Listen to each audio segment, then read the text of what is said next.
Y vamos a continuar con más en las mañanas. Estamos en los estudios con César Gutiérrez, ex presidente de Petroperú, con quien vamos a hablar precisamente de esta empresa estatal que ha reportado pérdidas a septiembre, ¿no? Y que el panorama no pinta absolutamente nada bien, sobre todo en medio de la recesión en la que nos encontramos. César, ¿cómo está? Muy buenos días. Buenos días, Paco, gracias por la invitación. ¿Qué hacemos con Petroperú? Una empresa que pide rescates, y en medio de una situación económica como la que estamos viviendo, esta recesión que no parece chiquita, sino parece mucho más grande de la que en un primer momento el Ministerio de Economía ha decidido aceptar. ¿Qué hacemos con esta empresa? Mira, primero sincerar las cuentas, o sea, las cuentas no están claras.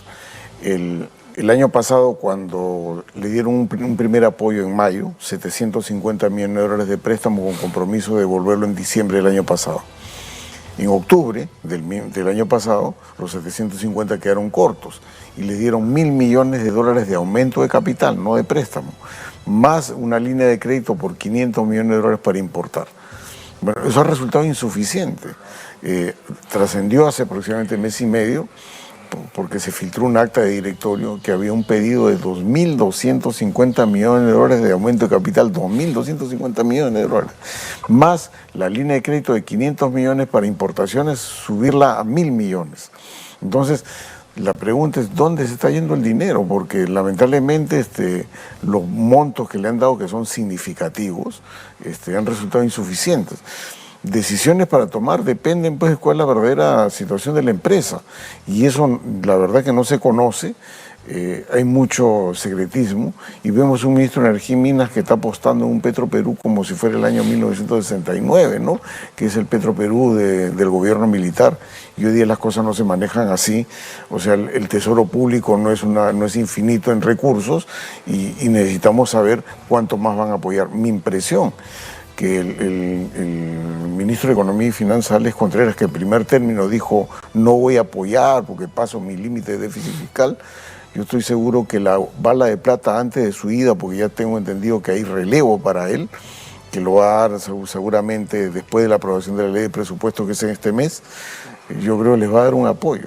Y eso va a ser un escándalo porque los montos que se están dando son significativos, digamos, afectan al tesoro público, y no sabemos si ahí terminarán. Ahora, estos 2.250 millones que se estarían pidiendo para Petroperú es prácticamente la mitad del crédito suplementario que pidió el Ministerio de Economía, ¿no?, para precisamente paliar la recesión, que es lo que ha dicho el ministro González la semana pasada. Sí, Contreras, perdón, la semana pasada. Mira, el crédito suplementario fue 5.000 millones de soles. Esto es más que el crédito suplementario. Ah, porque son 2.250 millones de dólares. De dólares. O sea, estamos bordeando casi los 10.000 millones de soles, casi el doble del crédito suplementario. Entonces, mi impresión, y hay que estar muy atentos.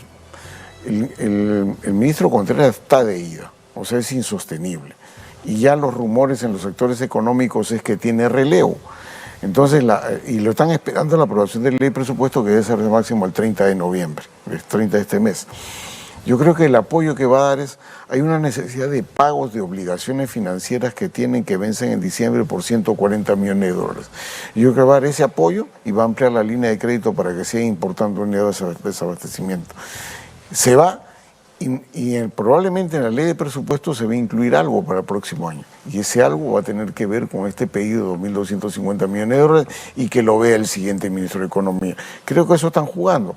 El ministro Contreras, que siempre ha trabajado en el Estado, yo no me imagino pues negándose y que después caiga en desgracia y no saben qué trabajar. Yo creo que está esperando que le den pues una especie de sinecura y se vaya pues al Banco Mundial, al BID, por allá a vegetar un par de años, y mientras tanto va a tener su prueba de valor. El prueba de valor va a ser el apoyo a fin de año, con una ceguera absoluta, porque no saben exactamente si esas necesidades terminan ahí o son más. Ahora, ¿qué se tiene que hacer o en qué se tiene que trabajar para hablar de una reestructuración seria de Petroperú? Una cosa que, a decir de los especialistas, es sumamente complicada. Mire, es que yo no creo en la reestructuración, y si no es porque sea incrédulo por naturaleza, sino por experiencia. Mira, las reestructuraciones se han dado con normas de carácter de ley, día de decretos de urgencia, día de decretos legislativos, en 3 oportunidades. En el 2013, con Luis Miguel Castilla, no pasó nada. En el 2017, con Alfredo Torne, no pasó nada. Y en octubre del 2022, con Kurt Burneo, y no pasó nada. Entonces, la reestructuración es sencillamente una cuestión declarativa que juran que van a enmendar rumbos, y eso no ocurre. Entonces, el ministro Contreras, que originalmente, cuando se filtró el acta de directorio que pedían más dinero, dijo, no se puede. Y ahora dice, pero estamos apostando a una reestructuración y voy a esperar los resultados de octubre, como si en octubre Petroperú fuera a revertir la situación que se ha reflejado hasta septiembre, que tú has descrito con 530 millones de dólares de pérdida. Eso no se va a revertir en octubre por una razón muy sencilla. O sea, Petroperú necesita aumentar su margen. Y para aumentar su margen, para ir paliando la situación, la refinería Talara tiene que operar en su máxima expresión. ¿Qué es lo que dicen los estados financieros presentados a la Bolsa de Valores el 30 de septiembre? Que en este trimestre, en el último trimestre, ocurrirá eso. El último trimestre probablemente, y eso lo han declarado en octubre, ¿eh? O sea, octubre está perdido, podría ocurrir en noviembre o diciembre. Entonces, ese cuento del ministro Contreras, que vamos a esperar los resultados de octubre, él sabe que los resultados de octubre son negativos. Está ganando tiempo, va a dar un salvataje a medias antes de irse, y eso es lo que va a pasar. Pero sigue la ceguera de hasta dónde es el bache que tiene Petroperú y cómo revertirlo. Algunos hablan de vender, sí, pero vender en estas circunstancias, sin saber qué tenemos, también es un suicidio, eso claro, es regalar. Y además venderlo sin tener claro cuál podría ser, digamos, el modelo, porque deshacernos nada más del activo no es suficiente para solucionar el problema de fondo. Mira, mucho se ha hablado de la independencia energética, la seguridad energética. Eso no existe alrededor de Petroperú. Hasta el 2016-17, Petroperú representaba el 50% del abastecimiento de combustible en el mercado local. Hoy día es 27%. Y de ese 27%, la cantidad de dependencia de crudo importado para producir es enorme. O sea, Petroperú, por ejemplo, en Talara, necesita 95.000 barriles diarios, que es la capacidad. ¿Cuánto hay en el noroeste, digamos, en la parte de Talara, que es el crudo? 24.000. Entonces la diferencia, que esos 71.000, tiene que importarlos. Entonces, ¿de qué independencia energética estamos hablando si somos sumamente dependientes del producto importado? Entonces, el discurso de independencia energética se acabó, han perdido mercado, difícil de recuperarlo, porque han entrado otros operadores de envergadura, ExxonMobil, Valero Energy. Y la pregunta es entonces, ¿qué hacer? Mira, yo me he puesto bastante drástico en esto, es decir, oiga, yo he defendido bastante el concepto de empresa estatal y yo creo que existen empresas estatales. Hace un momento Darwin Cruz mencionó, por ejemplo, el caso de ISA de Colombia, es una empresa municipal colombiana, municipal, ni siquiera estatal, y que es exitosa. Pero lamentablemente acá, en el manejo de Petroperú, lo han tomado los trabajadores de muchos años casi por asalto. El directorio está pintado, entonces no tiene liderazgo, y mientras mantengas, como dice Milei, la casta, esa casta de trabajadores, sencillamente no va a haber ningún cambio. Hoy día a muchos proveedores de cosas muy sencillas, 100.000, 150.000 soles que le den facturas, no estamos hablando de miles de millones, 100.000 soles para Petroperú es nada, ahí se habla de miles de millones de dólares, no les están pagando porque no tienen caja. Pero voy a usted a preguntar si ahora el 15 de diciembre se van a pagar o no la gratificación y se van a pagar o no los sueldos de fin de mes. Sí lo van a hacer. Ellos están privilegiando su posición de trabajadores de sueldo seccional dentro del Estado y la empresa está quedando de un lado. Entonces, mientras no depongas eso no va a cambiar. Y eso tiene que ser drástico. Entonces, ¿qué proponía yo? Petroperú tiene deudas de largo plazo por 4.400 millones de dólares y es muy probable que comience a incumplir, que los acreedores tomen el control de la empresa. No has perdido la propiedad, tómense el control. Ellos se preocuparán en pagar sus propias deudas y tratar de ser muy responsables en el manejo.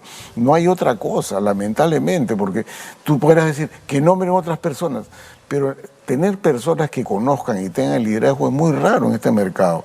Es un tema complicado, no todos lo conocen, hay gente que lo conoce, y son los trabajadores que están conduciendo a la empresa, al despañadero de acuerdo a sus intereses. Y eso sumado además a la galopante fuga de talentos que estamos experimentando, digamos, en los últimos 2 años, ¿no? Yo creo que es un poco complicado también conseguir mano a alguien capaz de gestionar. Mira, por el tema salarial en Petro no paga lo que paga una petrolera a nivel internacional, ¿eh? Pero dentro del Estado son sueldos privilegiados. Un gerente, estamos hablando de 40.000, 45.000 soles, estamos hablando de un gerente general por los 50.000. El tema es que quién se va a arriesgar a entrar a un lugar donde no sabe cuánto va a durar, porque está muy volátil. La decisión de carácter político en mover personal es permanente y el relevo viene de peor calidad del que existía. Entonces nadie quiere arriesgar. Entonces va a ser muy difícil que tú digas, pero que venga una nueva administración, que venga un nuevo directorio. Así no va a funcionar. Y la solución drástica sin vender es que con los acreedores tomen el control. Parece un exceso, pero yo la única salida que veo, mirando con bastante detalle lo que viene ocurriendo ahí. Lamentablemente estamos en esa situación. Y esta figura en la que los acreedores tomen el control de la empresa como una suerte de insolvencia, ¿no? De programa de insolvencia, ¿es viable? Es decir, ¿puede hacer que se recupere de alguna forma los calamitosos resultados que ha demostrado Petroperú? Mira, porque los acreedores, o sea, las deudas de Petroperú entre el corto plazo y largo plazo son 8.000 millones de dólares.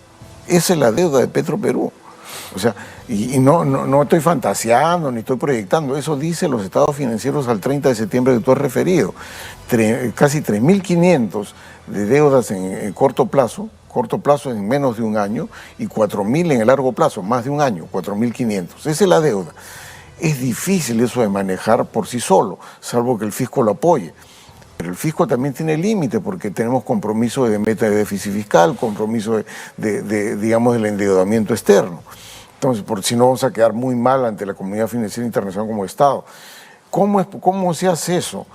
Yo creo que hay que convenir con los acreedores. Tenemos 3.000 millones de dólares de bonistas y 1.400 millones de dólares, 1.300 millones de dólares con agencia de crédito de exportación española, y decirle, oiga, vamos a un proceso de insolvencia Indecopi, es lo que llaman liquidación en marcha.